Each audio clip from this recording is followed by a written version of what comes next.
right, guys. So we have a first for Mindrise today. We have two guests for you, the founders of S.O.A.R, Jessica Varian Maldonado and Jennifer Tuma-Young. And they are both on their own business owners. Jessica owns Organista Home, a home organizing company. And Jennifer is the founder of Inspired Girl Publishing. And she's a published author. These are two women with incredible stories. And back in 2017, they came together to create something called S.O.A.R, which is an experiential event that we're going to be diving into. So we'll be sharing their stories of how they came to creating their businesses and then where they're taking their businesses next, as well as how S.O.A.R came to be. The theme for today is all about possibilities. So sit back, relax, enjoy. Make sure that you subscribe and please leave a review on Apple, Spotify, Google Play, and then you can watch us on YouTube. And this is a particular episode that you might want to pop over to YouTube to watch us because we do share some behind the scenes as well. So thank you guys so much for hopping on for today's episode. And without further ado, Jennifer and Jessica are about to blow your mind on what is possible.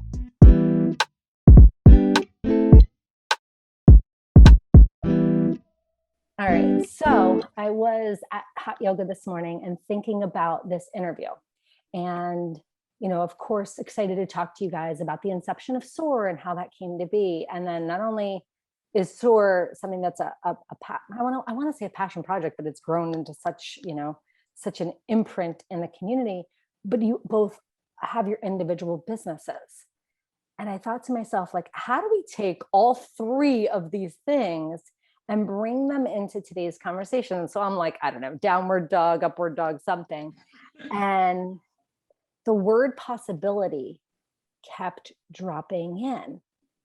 And it was just like, when I think of the two of you, I think of two people who, in your journey of what I know of it, and I know you're going to share with our audience today, but the two of you, to me, embody, of like two people at the same time, embody imagining like, what else is possible?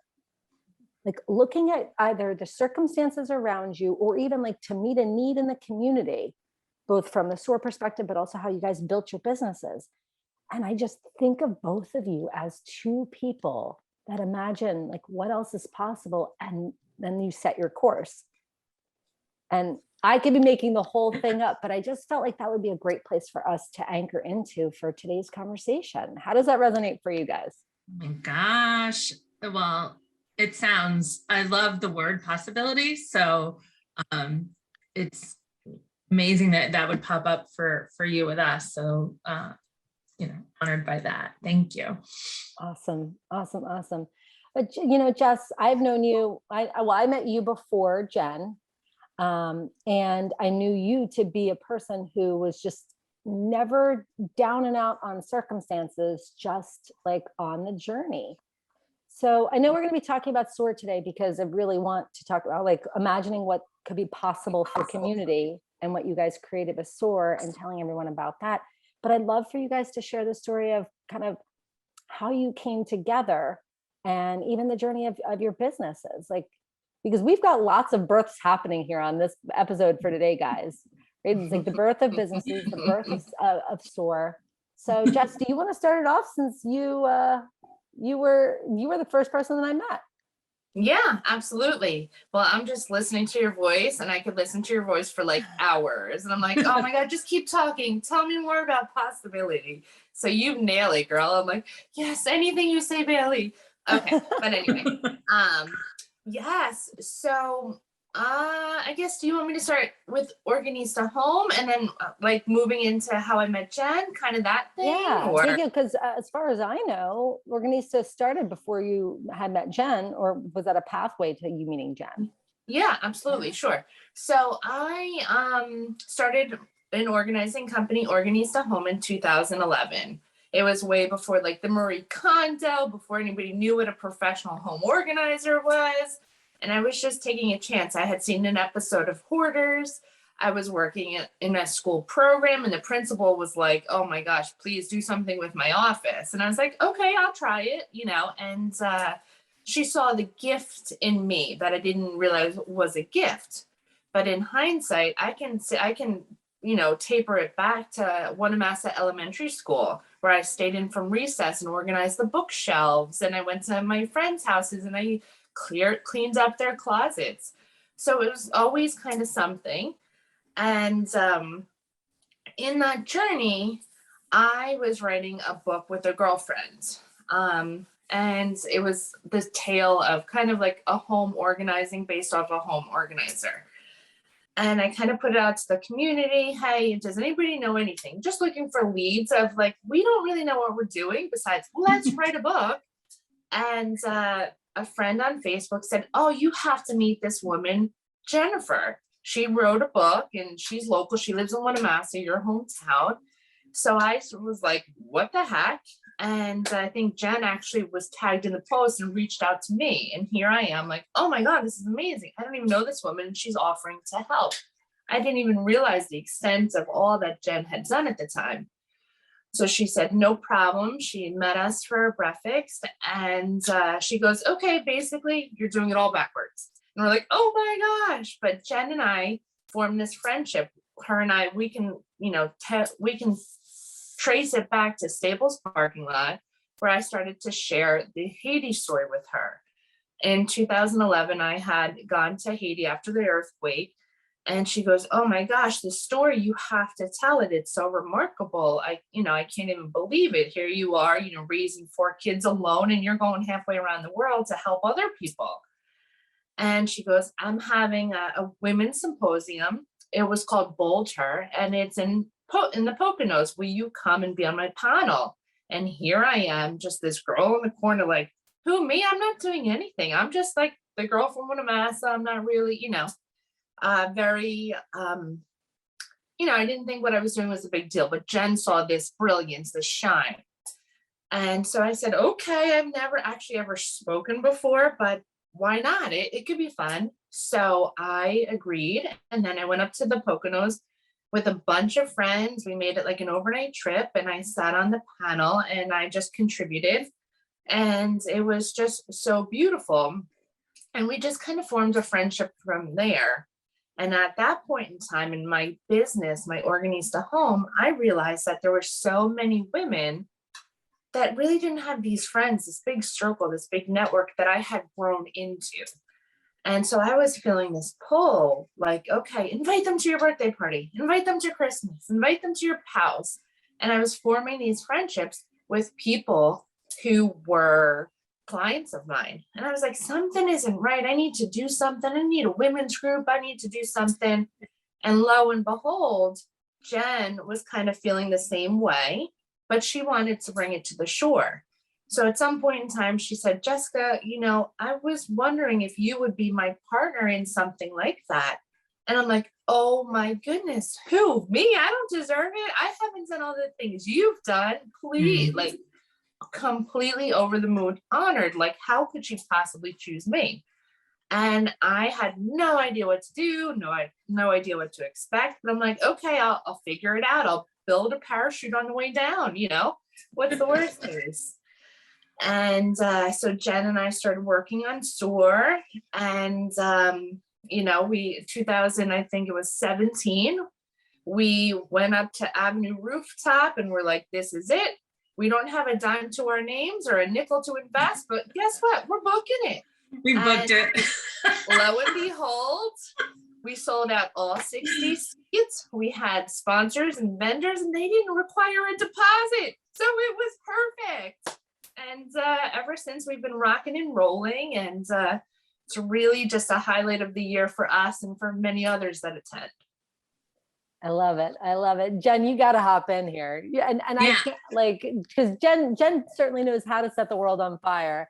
And Jess is always like, who, me? And I'm like, yeah, you, of course. Yeah. Right? I was just going to say, it was so funny because when I met her and when that conversation in the Staples parking lot, she hit the nail on the head. Like that was the moment where her light was so bright and it was blinding me and I was crying. And I remember I was even shaking and she thought like who is she to speak? And I'm like, you are what we need. Like you And it's always so fascinating to me how people don't realize how amazing and beautiful they are. And it takes somebody else to say that to them. But Jess came to Bold Her and just rocked it. She shared her heart. She shared her story. And I knew my heart, this was a divine appointment that God, I might cry, intended us. She always does. Don't worry. And that there was something here. And at this time in my life, in Bold Her time, my children were just starting to get into school. And prior to that, I was traveling a lot. So I was doing a lot of speaking all over the place and all over the country. And I wanted to ground in, and I just wanted to be in my community with my family and my children. And Jess was a community oriented woman, and I could feel her heart for others. And that's why I said to her, maybe we should do it. But to be honest, I said it. And then all of those little voices inside our head, that fear, like where I'm saying she didn't think she was the one to do it, I had the same thing. So I said it to her, and Jess is a doer. She starts making her checklist. She starts doing things. And I'm like, maybe not now. She's like, what? I'm like, I don't know if the time, and I started to question myself because being in the transition career-wise, and then, not, like she said, not having a budget, not having the plan, I was just like, maybe that was just a thought. And, that divine voice crept in, but then the humanness came in, that little Miss Negative, I call it, and was like, maybe not now. Who are you to do this? You got bills, you got this, you got responsibilities. And then one night I woke up after, and I knew that Jess was ready whenever she was ready and willing, although and I was sort of pulling back a little bit. And I wake up, like, we couldn't think of a name. I think that was it. We couldn't agree on like a title or what it was. There was some like little things like that. And I woke up out of a dead sleep, and the word seize opportunity and rise came into my heart. Prior to that, I would always do programs called Spark, Bounce, Soar. And Jess didn't really resonate with the spark and the bounce, but she liked the word soar. And I woke up out of a sleep, seize opportunity and rise. And I wrote it down, and I'm like, oh my gosh, that's the initials for SOAR. And I think I called you up screaming, right? Or something, like really excited. Yeah, definitely something. I was like, seize opportunity and rise. That's it. That's our event. And she's like, who are you? What are you talking about? We haven't talked in months. I'm like, no, that's it. And then we just full throttle, put our faith in God. And like Jess said, figured it out. We booked the avenue and said, okay, we're signing our names on the dotted line. And that was that. Well, I knew I had a $1,000 credit limit on my Amex card. And if I had to, I would do it. I would take the risk. I would gamble. And if nobody showed up, it was okay. I was willing. But other than that, we had nothing. Yeah, we weren't like, this wasn't a plan. I was, like I said, I was transitioning out of the work that I was doing. I was feeling like a failure at the time, I'll be honest, because I had some business things that went completely as not planned. So I was feeling a little down on myself, as we all do. And I actually had said I was writing prior, but I actually had said to my literary agent, I never want to look at a book again. I just want to bake chocolate chip cookies for kids in my town. Like, that's all I want to do. And she was like, what are you talking about? So there was all of that stuff kind of going on mixed in. If that makes any sense. I know that kind of came out of left field, but that was the truth of the matter. I was unsure, but I always felt called to connect with women and this whole, idea that we can grow together. Right. Well, Jenn, you actually bring up, I know you're saying it's left field, but I think it's really relevant to the conversation. Like, we all have those moments, right, where we're just like doubting ourselves or just exhausted sometimes. And I don't know about you guys, but sometimes like you see a goal and you've run so freaking hard to get there that by the time you get there, you're so exhausted that sometimes you don't enjoy what you actually worked so hard for. So like, and I'm making stuff up, but I imagine this is probably true for you. You're just like, yeah, I finally wrote the book, and it's just like, oh, I just want to make cookies. Like, but then, And I believe that this was God. I'm very spiritual. I believe that this was God, just another molding and shaping. But I wrote a book about balance that completely threw me off balance. Like that was it. I wrote a book about balance and it threw me completely out of whack. I was like, really, what is going on? But now I look back and I'm like, these are the tests and these are the things. It's like, in books, they call it the hero's journey, or in movies, the hero's journey. right. When you say yes to that, you got to buckle up because you're going to go on a roller coaster. And sometimes it feels exhilarating and sometimes you're just exhausted. And I was at that sort of exhaustion point, but still the little nudge in my heart. And Jess, was the most amazing, perfect partner. I love it. I love it. I love it. I love it. Well, it's, and you're right. So once you convinced her to do it, right. And then she's ready. She's making her lists and she is a doer. So then she's going full throttle and then you're having your doubts. And it's just so beautiful because there is a dance that happens when two people are working on the same thing. Right. So maybe you're both working on like creating a soup, but you're both not going to stir at the same time. That doesn't make sense. Right. So it's like, how do we do a dance and work in collaboration with bringing something to light? Right. That's a great way. How do you put those? I know, Bailey, you're freaking genius. How did you put that together like that? My goodness, girl, you got it going on. You're so funny. You're so funny. I just feel like we have to be around people too that will hold us to our highest light and like be when ours goes out. So like, it's not that you can't have moments of doubt in your heart. You let your friends dump their doubts out and get them out so they're not stewing around in their brain, but then you light them back up. And we all have those moments. And when you're in partnership with people, you have to give them that space, but then remind them who they are, remind them, be their reflection, if that makes any sense. And that's, I feel like that's how our partnership continues to be and always, has been from the beginning, where she didn't see her light. I was like, it is blinding me. And where I was doubting my own, she was like, girl, we got this. And we just kind of continue to do that for each other. I love it. I love it. So my daughter and I, she's 6.5. And at night we read this book. It's called Goodnight Stories for Rebel Girls. Have you guys heard of this?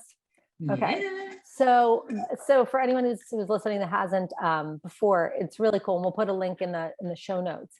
But it's just one page on a woman of history or a woman that has done something remarkable. So everything from Harriet Tubman to Simone Biles to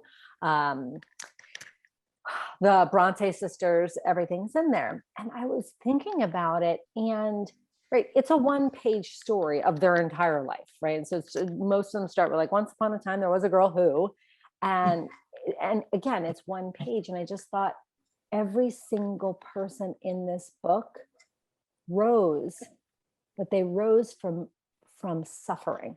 Like they all encountered struggle or strife in some capacity or another.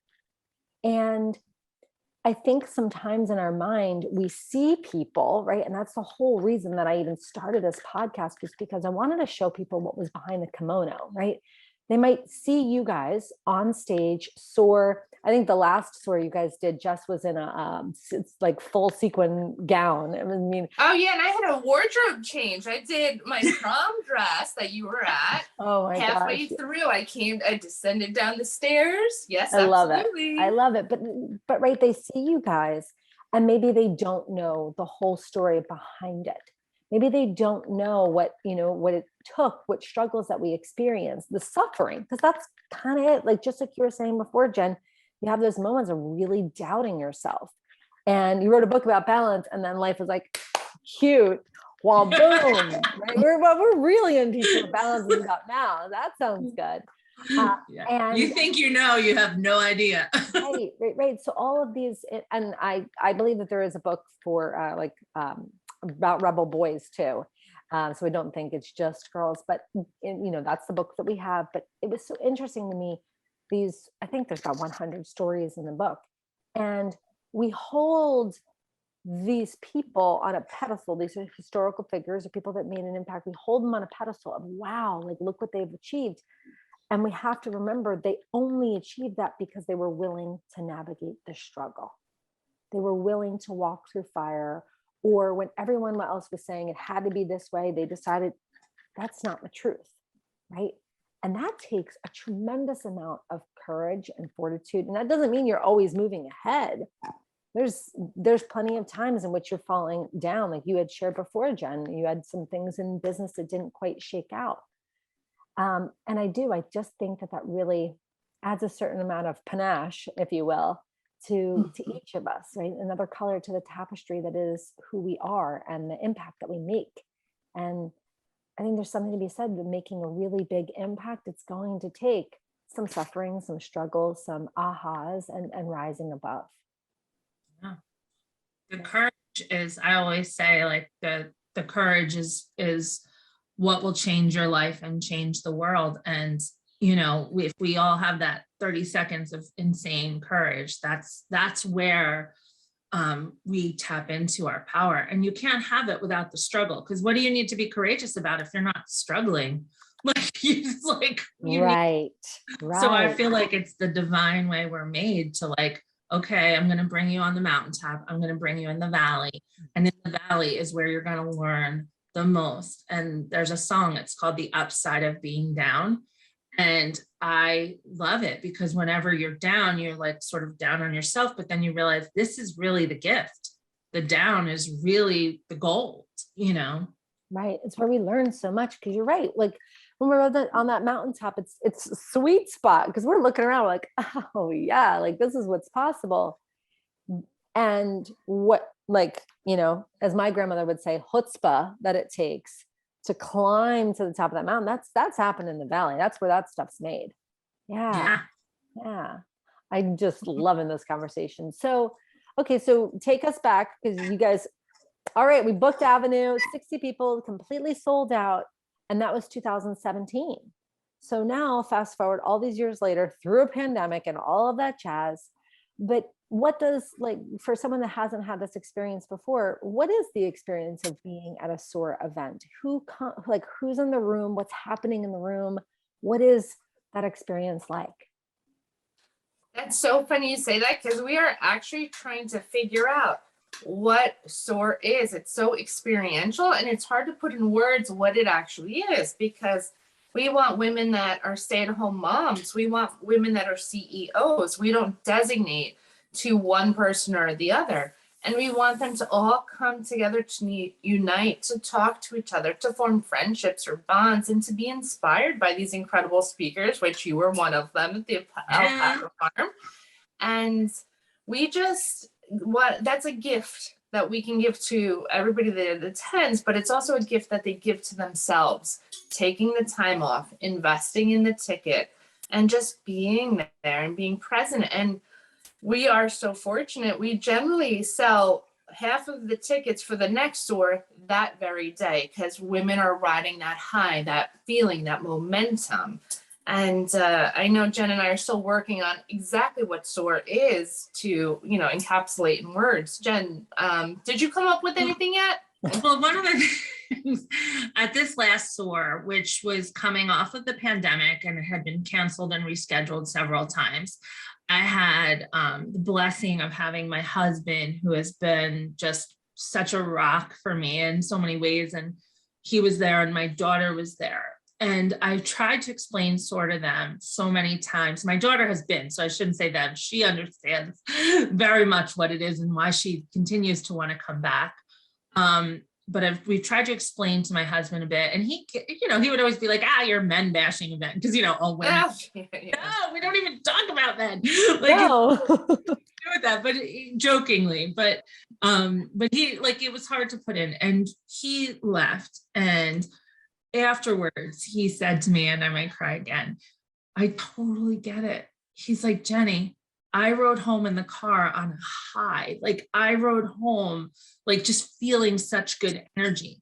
And what I think after him saying that, as I thought about it, and I think that everybody that comes into the room, they're frequency is just up. And when you're in that high level of frequency all together, this divine, thing happens. It's just the energy level that each other brings. And, even if somebody comes in, maybe they've been rushing, to get there on time and getting their kids to school. And, that can be a little jolting.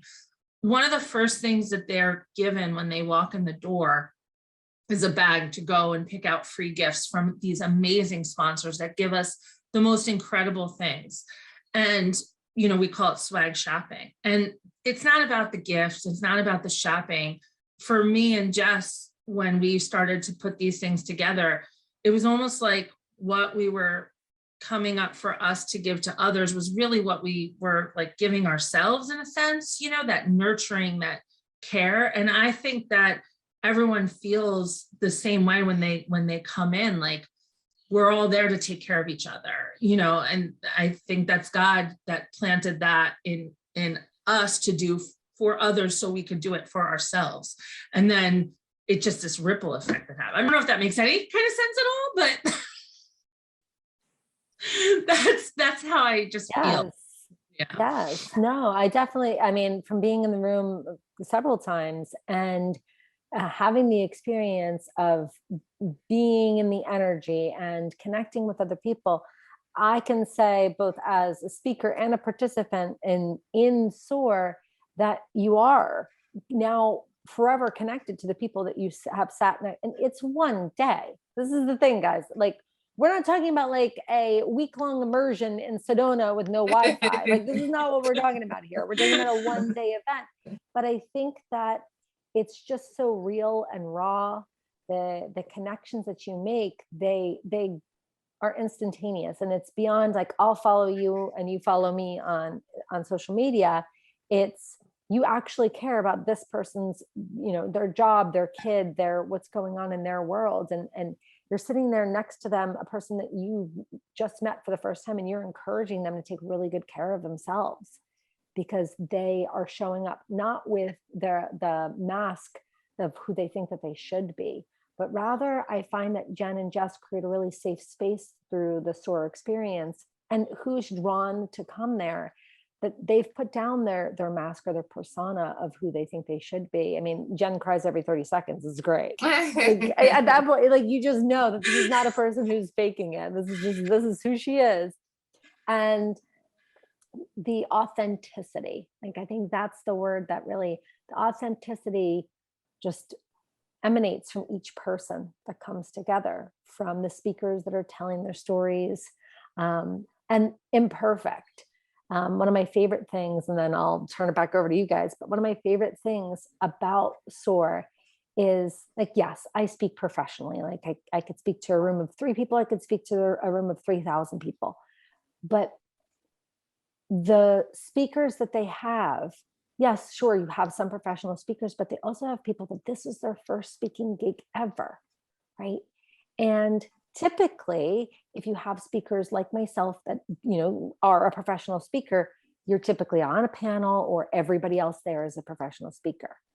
And the nicest part is that I've been next in line to a person that this is the first time that they're ever telling their story to a stranger, and they're going to stand up in front of the room and tell it to everybody. And sometimes it's not perfect and in quote unquote flow or TED style. And that's what's beautiful, because it's real. Sometimes they stumble or they cry or they have note cards, but it's not a matter of like, oh, this is an amateur hour. No, it's just so real and so raw.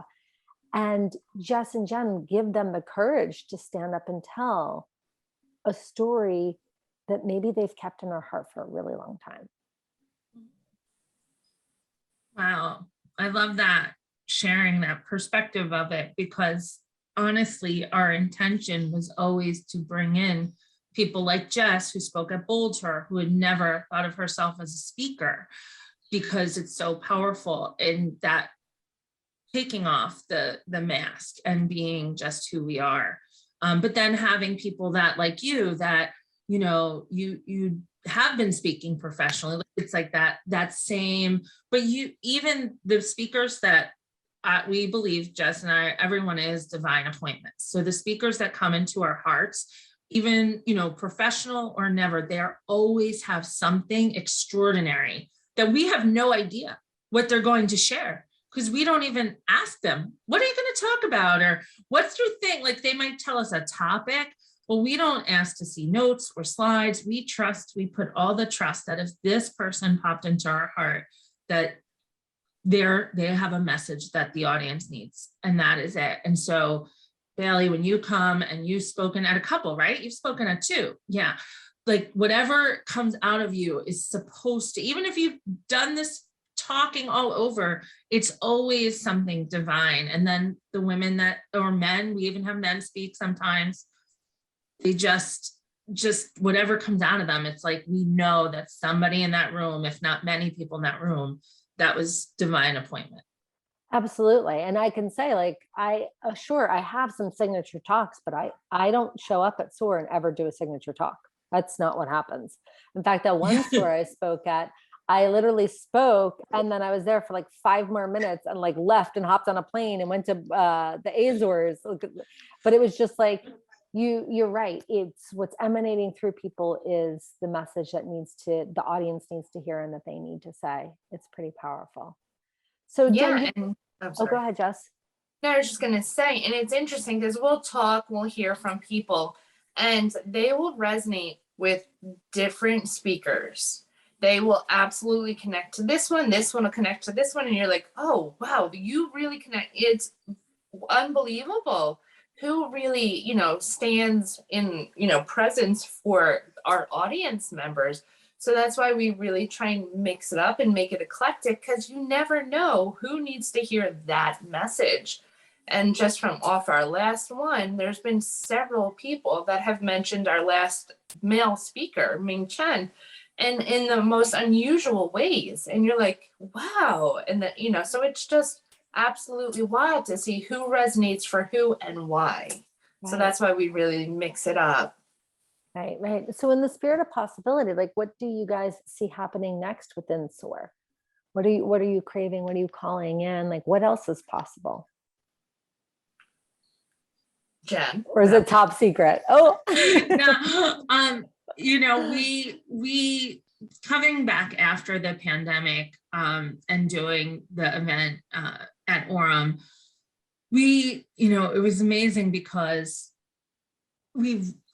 it's like that invigorating energy that you need. And we decided that whether we meet twice a year or once a year, it has to be something that just continues all the time. So we've talked about different ideas. I do believe that for somebody like Jess is a goer outer, you will see her out and about at all different kinds of places all the time. And I am like, a lot of people don't realize it, but I'm very like homebody.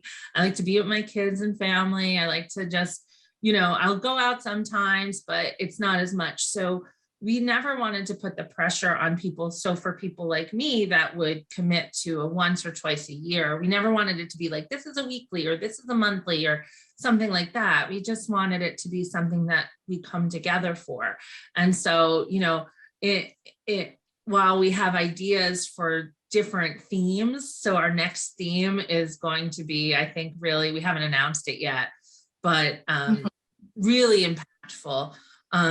That's where I think our possibilities are always like, what are the themes that come up, right? Does that make sense? Like, it makes 100% sense, because I mean, at the risk of sounding too woo-woo, what you two create together is so magical that I think, not that it's every week or it's once a month, that, yeah, it's just, I think that there's such a buildup of all the energy that goes in months of preparation and everyone getting excited and looking forward to anticipation of the event, that also lends itself to the container that makes it magical. So I'm with you. I maybe right at this moment, it is a once or twice a year event, but I think that's because that's the space that container needs to build. I think about their logo, and you guys will see it in the show notes, but it's a hot air balloon, and it really feels like that. Like, oh, we're going to fill it up and fill it up and fill it up, so that when it happens, it is magnificent and full. Wow, I love that, Bailey. Yeah. Wow. That was awesome. That's just my thought, Jen's but you do you, babe. Yeah. You do you. I know, I'm like all teary. I'm like, it's crazy. Oh my gosh, I love it. I love I it. do think that space is just important.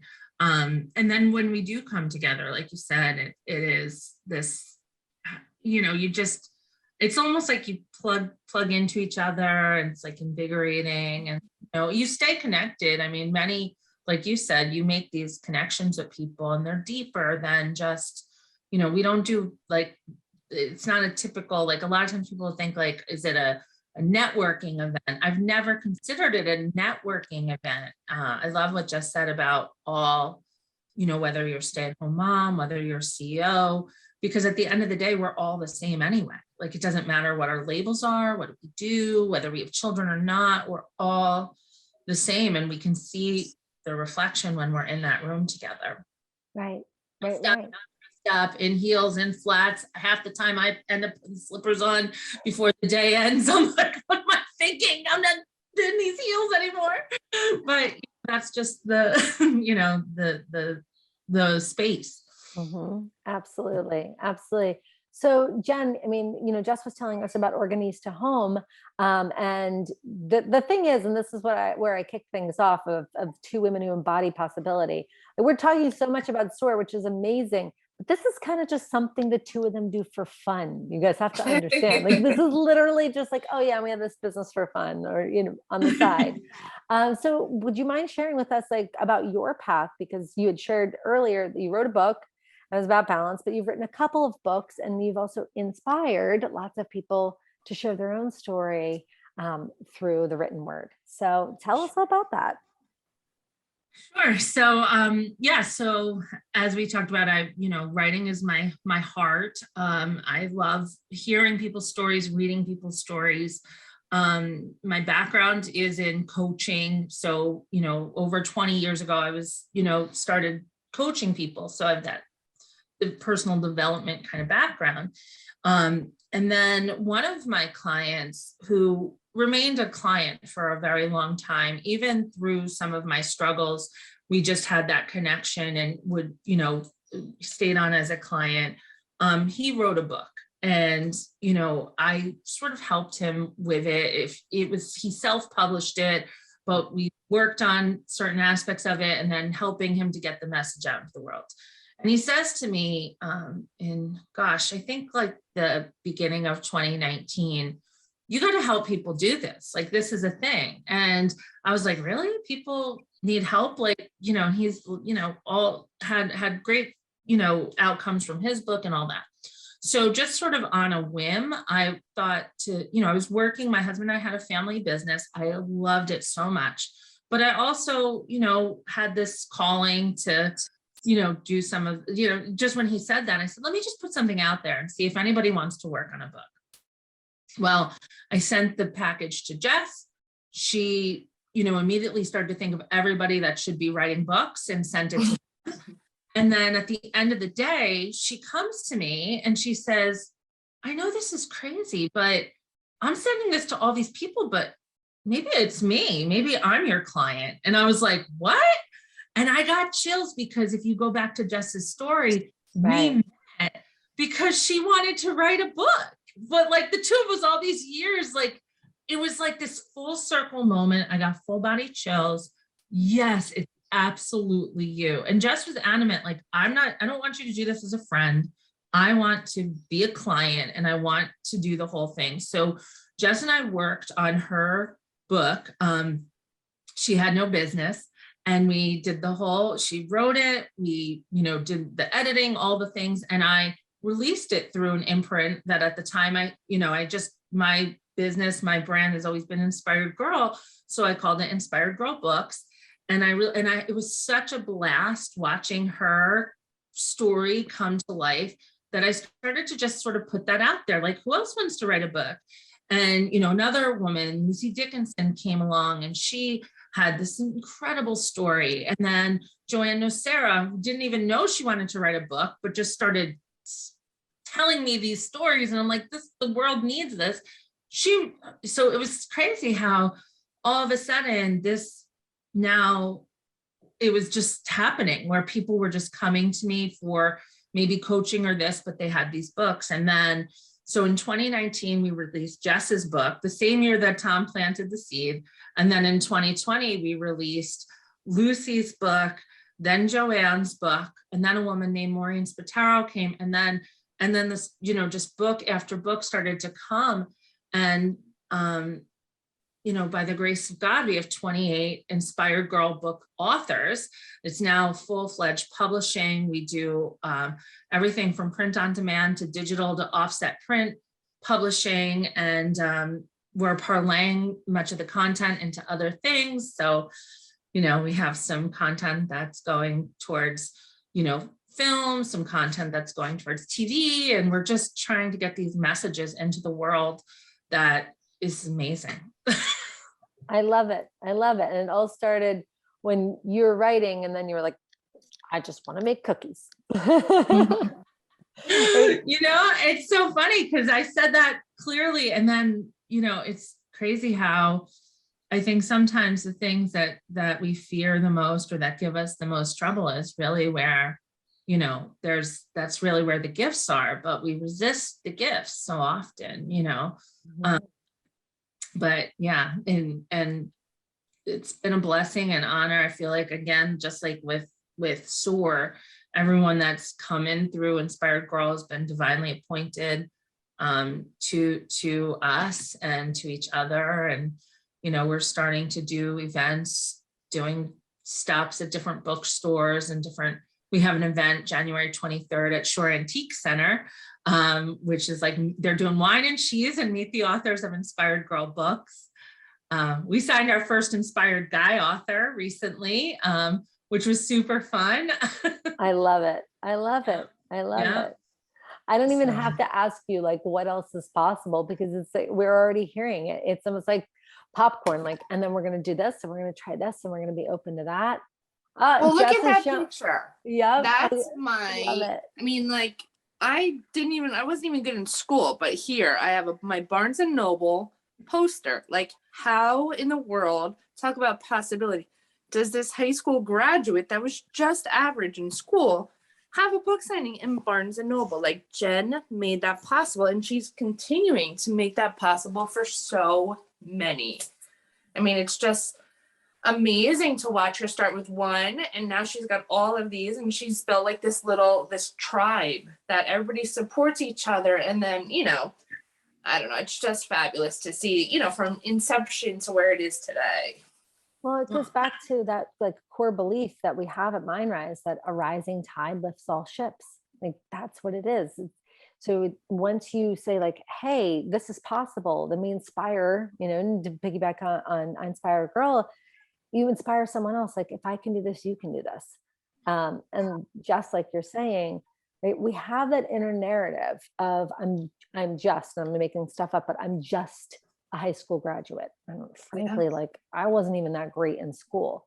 Like, I'm just this, I'm just a single parent, or I'm just a mom, or I'm just, right, whatever that label that we're creating our own glass ceiling based on that.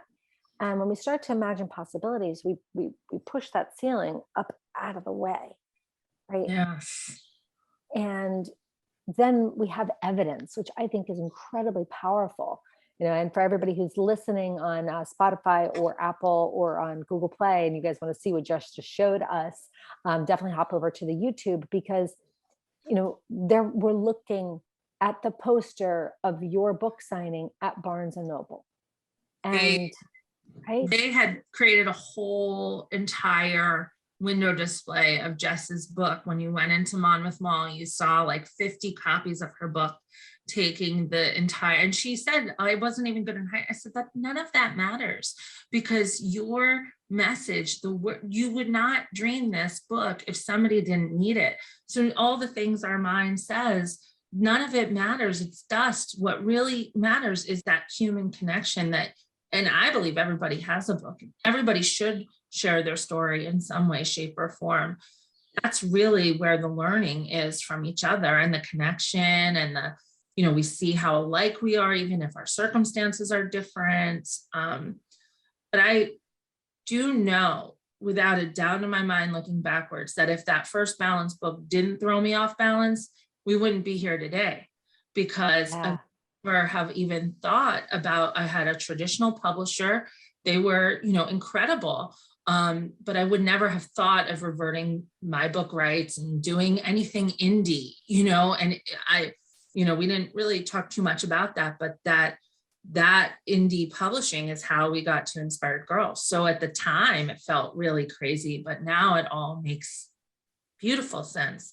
And I'm so grateful, or else this wouldn't be. So, But again, Jen, because you imagine like what else is possible, not just, okay, I've done this traditional publishing route, I've got to stay on this traditional publishing route. This is how, if I want to be published, this is how it has to be done. And instead and again, it dropped into me at hot yoga this morning, and I was like, oh, this is delicious, right? Because we set out with, okay, we're going to have a conversation, but what are we going to talk about? And the truth is, like, both of your stories and the coming together, it is laden with possibility. And that always busts through the glass ceiling for whatever story we're telling ourselves, or whatever, part of society that we feel pigeonholed into. Yeah. Oh, yeah. I love it. I love it. I love these conversations. You just talk for hours. You're like, all right, we'll pack a snack. Yeah. I think that was a great drop in on possibility, because I feel like when we have, a thought, so many times we don't put it into action because we have all the other thoughts that put it down. So my whole thing is, and Jess knows this from being friends with me and our work we've done together, before you have a chance to put that thought back, speak it out loud to somebody else that's going to say it, and then put something like in action, even before you're even ready. And like, I think we made the S.O.A.R invitation before we even knew where we were having it. We did a save the date before we even knew whatever. And Jess announced that she was right. I think I made you announce your book was coming out on a certain date before we even wrote a word, right? Yeah. Yeah. We did a mock-up. And that courageous action, that possibility.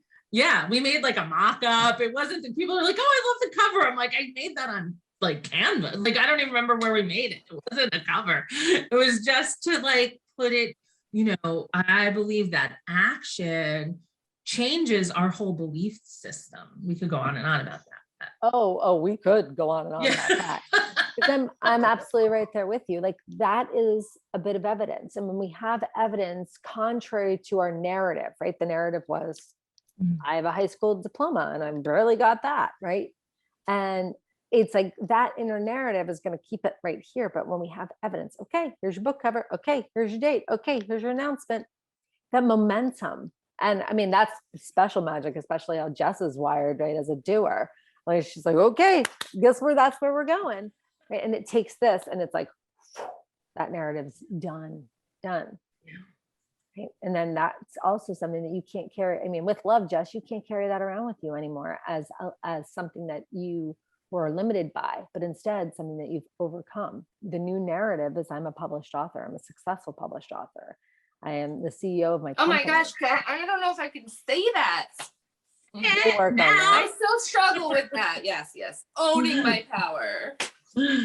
See, mic drop. Oh, guys, this was so awesome for today. I know we need Bailey to have an Inspired Girl release, I think. Well, obviously. Working on the third book right now, so I know. All right, we have so many links for everybody who's listening today. We're going to put them all in the show notes. We've got Organista Home, we've got Inspired Girl, we've got S.O.A.R. We're going to put everything in there, and then and also social media. So what's your favorite social media platform that we could be following you at? Jen, tell us. Where do you want them to follow you? Facebook, Instagram? Oh my goodness, don't ask for that. So not great on social media. You can follow me on either one, Facebook or Instagram. InspiredGirl.net is my Instagram, and Facebook, and Inspired Girl. Perfect. We'll put them all in the links. And Jess, I know you are on social media, girlfriend. Oh yeah, I am working all angles, or trying. You know what? For me, I'm like, oh yeah, I can put up, I use this ant trap. But you never know who's like, I have no idea what to do with an ant trap, so I just never know. So that's why I sprinkle all of that stuff in. Lo and behold, I had a woman has never had her dryer vent cleaned, and I announced I had it done, and she booked it. It was 20 years. Could you imagine the danger? So yeah, I just throw it all out there. You never know. I love it. I love it. Well, in the spirit of possibility, Jess is entirely right. You just never know. And that's what makes everything a possibility. Awesome. Yes. Thank you guys for joining me today. And definitely go and check out Jess and Jenn and all the magic that they're creating on our show notes as well. All right. Bye, guys. Bye. Thank you so much. Thank you.